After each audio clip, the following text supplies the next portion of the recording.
जय हिंद। आज के विषय में समझेंगे भारत में इन दिनों एक ऐसी स्थिति उत्पन्न हुई है जो न सिर्फ जनता को बल्कि हमारे देश के दिग्गज नेताओं को भी अपने ओर आकर्षित करता है। यहाँ इस आर्टिकल के माध्यम से स्पष्ट होते देख रहे हो कि लोकसभा चुनाव 2024 को लेकर भारतीय चुनाव आयोग की ओर से तिथि जारी कर दी गई है। ऐसे न सिर्फ उन नेताओं को काफी ज्यादा उत्साहित करता है इन मुद्दों को लेकर, बल्कि उतना ही ज्यादा हमारे देश में रह रहे 142 करोड़ देशवासियों के हृदय के अत्यंत गहराई में कई प्रकार के प्रश्न को लाकर खोलता है। यहाँ सवाल यह भी खड़ा होता है कि क्या वाकई में लोकसभा चुनाव के ऊपर भारतीय चुनाव आयोग का असर होता है? क्या है ऐसा पाकिस्तान की चुनाव नीति जिसका कहीं ना कहीं असर भारत के ऊपर भी अगर देखा जाए तो वो उचित माना जाएगा? ऐसे कई सारे बुद्धिजीवों का क्यों कहना है, ये भी जानने वाली बात होगा। तो आओ समझते हैं स्टेप बाय स्टेप कि आखिर मामला कहाँ से क्या जुड़ा हुआ है। यकीनन 2024 भारत के लिए काफ़ी ज़्यादा खास है, लेकिन आपको मैं बता देना चाहूँ कि भाई साहब ये ना सिर्फ भारत बल्कि विश्व के करीब 50% से अधिक देशों में इसी साल को चुनाव है। यही वजह है कि भारत में कौन सी सरकार आएगी बनके, ये कहीं ना कहीं पूरे विश्व के लिए मायने रखेगा, क्योंकि इस बार पूर्ण रूप से विश्व में अधिकांश देशों में चुनाव है और कहीं ना कहीं भारत तो भाई साहब तेजी गति से बढ़ता जा रहा है, तो कहीं ना कहीं काफ़ी ज़्यादा मायने रखेगा। तो आगे हम ये मुद्दे को बारीकी पूर्वक समझें, उससे जुड़े कुछ खास बातें हमें समझना होगा, जैसे कि भारतीय चुनाव आयोग का पावर क्यों इसे दिया जाता है, क्यों ये कैसी करती है प्रक्रिया और किन प्रक्रिया से गुजरना होता है नेताओं को या फिर जनता को, तब जाके ये होता है। यहाँ आप देख रहे हो कि 2024 लोकसभा चुनाव को लेकर आदर्श आचार संहिता लगा दी गई है। अप्रैल से यह वोट शुरू होगा और 1 जून को समाप्त की जाएगी। वहीं पे 4 जून को इनका रिजल्ट भी आएगा, जो कि मैं आगे बारीकी से बताऊंगा। ये इसकी अगर सफ़र देखें तो करीब 80 दिन का प्रक्रिया हो जाता है। वहीं पे 543 सीटों पर ये लड़ाई की जाएगी, ठीक है। यानी भाई साहब वोटों की लड़ाई होगा, ठीक है, चुनाव की लड़ाई, ना कि मतलब हाथापाई का ना हो यहाँ पे। और ये 7 चरण में की जाएगी, जो कि आगे स्टेप में आप बारीकी पूर्वक समझोगे। लेकिन ये क्यों लाया जाता है, ये आपके मन में प्रश्न आना चाहिए कि भारतीय चुनाव आयोग आखिर आचार संहिता क्यों लागू करवाती है। दरअसल होता यह है कि चुनाव से पहले इसे लगाना इसलिए पड़ता है क्योंकि भाई साहब अगर आपको कहीं ना कहीं जिम्मेदारी मिलता है, जैसे इन्हीं के अंतर्गत आता है लोकसभा, राज्यसभा, विधानसभा तथा राष्ट्रपति चुनाव इत्यादि, इनका करवाना जिम्मेदारी होता है। ऐसे में पक्ष विपक्ष दोनों को एक समान दृष्टिकोण से देखा जाए, इन दोनों का अधिकार की कहीं पे ये उल्लंघन ना हो जाए, इन चीज़ों को ध्यान में रखने के लिए ऐसा कुछ किया जाता है। ये जब लगा दी जाती है आचार संहिता, तो कहीं ना कहीं सरकार कोई भी प्रकार की घोषणा नहीं कर सकती है। यही वजह है कि आपने भी हाल ही में देखा होगा कि सीएए यानी नागरिकता संशोधन अधिनियम अभी फिलहाल ही लागू की गई है। तो क्यों इतना जल्दी किया गया, ऐसा प्रश्न उठ रहा था ना, यही वजह होगा शायद जिसकी वजह से किया होगा। और इससे पहले आपने ये भी देखा होगा, बीते कुछ दिन पहले मैंने इस वीडियो को बना के बताया था, अगर थंबनेल नहीं देखे जाके देख लेना, कि चुनाव कमिश्नर ने इस्तीफा दे दिया था, जो कि 3 होते हैं, एक तो पहले ही रिटायर था और एक इन्होंने भी इस्तीफा दे दिया था, तो मात्र एक ही बच गए थे जो वहाँ के चीफ थे। अब क्या हो रहा है कि इनको भी चुन लिया गया है, तभी जाके ऐसा कुछ घोषणाबाजी आया है। लेकिन इसमें विपक्ष को क्या फायदा होता है? विपक्ष को यही फायदा होता है कि अगर जो सत्ता में अभी सरकार जैसे बीजेपी है, अगर आदर्श आचार संहिता नहीं लगाती है तो बीजेपी कुछ भी घोषणा कर सकती है, कुछ ऐसा चीज़ घोषणा कर देगा जिससे जनता आकर्षित हो जाएगा। तो इन चीज़ों को रोकने के लिए वैसा कुछ किया जाता है। इसके अतिरिक्त कई सारे नियम हैं, जैसे कोई भी वैसा कार्य जो कहीं ना कहीं चुनाव को असर करता है तो उन चीज़ों के ऊपर कार्रवाई की जाती है। तो ऐसा कुछ नियम है, ठीक है। आगे हम लोग बढ़ेंगे कि आखिर पाकिस्तान में ऐसा क्या है जिसे हम सीखने की बात पीछे कर रहे थे।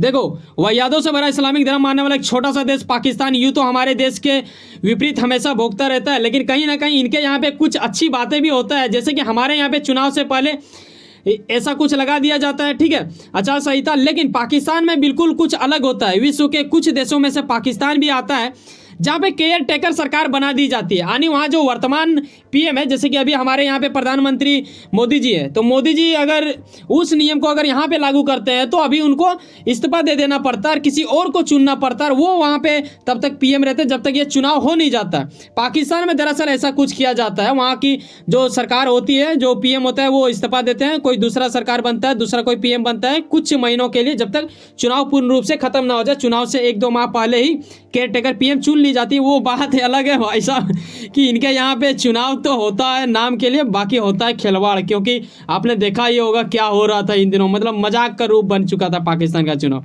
तो चलो यहाँ पे इसे छोड़ते हैं, आगे हम मेन पॉइंट पे आते हैं कि अब मुद्दा क्या है, कैसे हम इसे समझेंगे और कैसे ये चुनाव होती है। देखो, हमारे यहाँ पे ईवीएम को लेके कई प्रकार की प्रश्न को उत्पन्न की जाती है, ना सिर्फ पक्ष विपक्ष बल्कि जनता के मन में भी कई प्रकार के प्रश्न आते हैं कि भाई साहब इसमें चीटिंग तो नहीं होता, क्योंकि कई बार आरोप भी देखने को मिला है। ऐसे में बता दूं कि इस साल काफ़ी अद्भुत होने वाला है। करीबन 55 लाख ईवीएम लगाए जा रहे हैं लोकसभा चुनाव 2024 में। तो इस बार क्या होगा, क्या इस बार भी कुछ आरोप लगाए जाएंगे, क्या ऐसी नीति अपनाई जाएगी कि इस बार रद्दी पर ऐसा नहीं होगा? ना ही पहले ऐसा कुछ हुआ है, क्योंकि अगर ऐसा कुछ होता तो आरोप सिद्ध होता, क्योंकि ये सिर्फ आरोप बन के रह गया, कभी सिद्ध नहीं हुआ। तो ऐसे में आपको पता होना चाहिए कि ईवीएम क्या होता है। भाई साहब ये तस्वीर के माध्यम से देख रहे हो, इस तरह बटन होता है जिसे आप जाके क्लिक करते हो, जैसे कि यहाँ पे आपको दिख रहा है कमल छाप, तो कमल छाप पे टिकोगे तो भाई साहब आपका वोट बीजेपी को जाएगा। वहीं पर अगर हाथ में आप टिपते हो तो कांग्रेस के पास जाता है। तो बाकी आपकी मर्जी जिसे देना चाहो। लेकिन इस बार कितना बढ़ चुका है ये जानने वाली बात होगा वोटरों की। तो यहाँ आप देख रहे हो करीबन 7 करोड़ मतदाता बढ़ चुका है इस बार। जब 2024 में हम लोग आ चुके हैं, करीबन 96.8 करोड़ वोटर हो चुके हैं। क्योंकि जब आप किसी को पसंद करते हो तो उनके काम के जरिए ही पसंद करते हो, इसीलिए राहुल गांधी ने भी कई प्रकार की चीज़ों को लाया है। वहीं पे मोदी जी का भी आप देखते हो कि ये तो गारंटी के ऊपर गारंटी दे देते हैं। इनका अगर आप देखोगे प्रचार तो एक अद्भुत, मतलब उसमें आप देखो तो इमोशनल इंटेलिजेंस का भी प्रयोग करने की प्रयास की गई है, ऐसा झलकता है कुछ शब्दों से। और यकीनन ये हर नेता करते हैं, ना सिर्फ पीएम मोदी बल्कि कई सारे अलग अलग दलों के दिग्गज नेताओं की ओर से भी आप देखते होंगे। यहाँ पे आप ये भी देख लेते हो कि बीजेपी के दिग्गज नेता यानी जो ग्लोबल लीडर के रूप में भी देखे जाते हैं पीएम मोदी की ओर से। अगर आप इनका एक्स में देखोगे तो ऐसा कुछ इन्होंने दिया था कि 140 करोड़ परिवारजनों और करीबन 96 करोड़ से अधिक मतदाताओं के ऊपर इन्होंने भरोसा जताया है। कहीं ना कहीं इन्हें भरपूर स्नेह और आशीर्वाद हमें प्राप्त हो, ऐसा इनका कहना है। और तीसरी बार ये मिलेंगे ऐसा भी ये कहते हैं। अब देखने वाली बात होगा क्या आप इन्हें पसंद करते हो, क्या इनका काम वाकई में उस योग्य है कि आप इन्हें चुनना चाहोगे अगली बार सरकार, तो ये आप पर निर्भर करेगा। लेकिन वहीं पीएम मोदी के चाहने वाले लोगों को अगर आप देखो तो इस आर्टिकल के माध्यम से, जो कि 19 मार्च आने आज ही का आप देख रहे हो, जहां यह स्पष्ट कराया जा रहा है कि भाई साहब अमेरिका में रह रहे कुछ भारतीय जो कि भारतीय अमेरिकी है, उन लोगों की ओर से मतलब गजब यज्ञ करवाया जा रहा है ताकि पीएम मोदी को चुनाव में जीत मिले, ऐसा कुछ इनका इच्छा व्यक्त की जा रही है। लेकिन बाइडन के इलाके में पीएम मोदी के चाहने वाले इतने अधिक लोग काफ़ी ज़्यादा अद्भुत मायने रखता है। लेकिन वहीं अगर आप देखो विपक्ष का दिग्गज नेता जिन्हें बीजेपी पप्पू कहता है, लेकिन फिलहाल इनका आप देखो तो काफ़ी ज़्यादा लोग इनको भी काफ़ी जुड़ाव रखते हैं, कहीं ना कहीं लगाव रखते हैं। भारत जोड़ो यात्रा के बाद भारत जोड़ो नया यात्रा, फिर 5 गारंटी इन्होंने युवाओं के लिए दिया था, उसके बाद न्याय नारी के लिए दिया था। मैंने उसके ऊपर भी वीडियो बनाया था, अगर आपको पसंद है तो वो भी जाके देख लेना, ये थंबनेल है, ठीक है। तो दोनों की ओर से किया जा रहा है। वहीं पे झाड़ू वाला पार्टी यानी आम आदमी पार्टी की ओर से भी कई सारे वादे किए जा रहे हैं। हर नेता कुछ ना कुछ वादा करता है, तो जिनको जो पसंद आता है, जो आपके लिए अच्छा कर रहे हैं, उनके लिए कुछ ना कुछ करना चाहिए और आपके अनुसार उन्हें चुनना चाहिए। आगे हम समझेंगे। अगर बीते कुछ वर्षों की हम बात करें, जैसे कि 2004 से 2019 तक, तो भाई साहब अलग अलग चरणों में चुनाव की गई है। जैसे 2004 में चार चरण में कर ली गई थी, 2009 में देखते हो तो 5 में किया गया था। वहीं पे 2014 में देखो तो काफ़ी मतलब अलग अलग प्रकार के। लेकिन बीते वर्ष का अगर आप देखो तो 7 बार में ही किया गया था। लेकिन इस साल क्या हो रहा है कि इस बार भी 7 चरण में कर ली जाएगी। यहाँ आप देखते हो कि शुरुआती 19 अप्रैल को होगा, ठीक है, और उसके बाद होगा 26 अप्रैल, जिसमें करीब 13 राज्य को लिया जाएगा। और तीसरा आप देखते हो कि 7 मई को है। फिर उसी प्रकार यहाँ पे आप देख रहे हो कि 13 मई 2024। फिर आप देखते हो 5वां जो है चरण वो होगा 20 मई को। इसी प्रकार करके 1 जून को ये समाप्त होगा। 4 जून को भाई साहब वो अद्भुत दिन होगा जिस दिन आपको पता चल जाएगा कि हमारे देश की सरकार कौन बनेगी, यानी चुनाव रिजल्ट आ जाएगा। कहीं ना कहीं आप अंदाज़ा लगाने लगोगे। उसके बाद अगर बहुमत नहीं आता है कि नहीं का, तो गठबंधन करना पड़ेगा, थोड़ा वक्त लग सकता है। लेकिन चुनाव का रिजल्ट तो आपको 4 जून को ही पता चल जाएगा। जैसे में आपके हृदय के अत्यंत गहराई में काफ़ी अद्भुत प्रश्न उन दिनों आ सकता है। लेकिन अद्भुत बात यह भी है कि करीबन 10.5 लाख पोल बूथ ही इस बार होगा।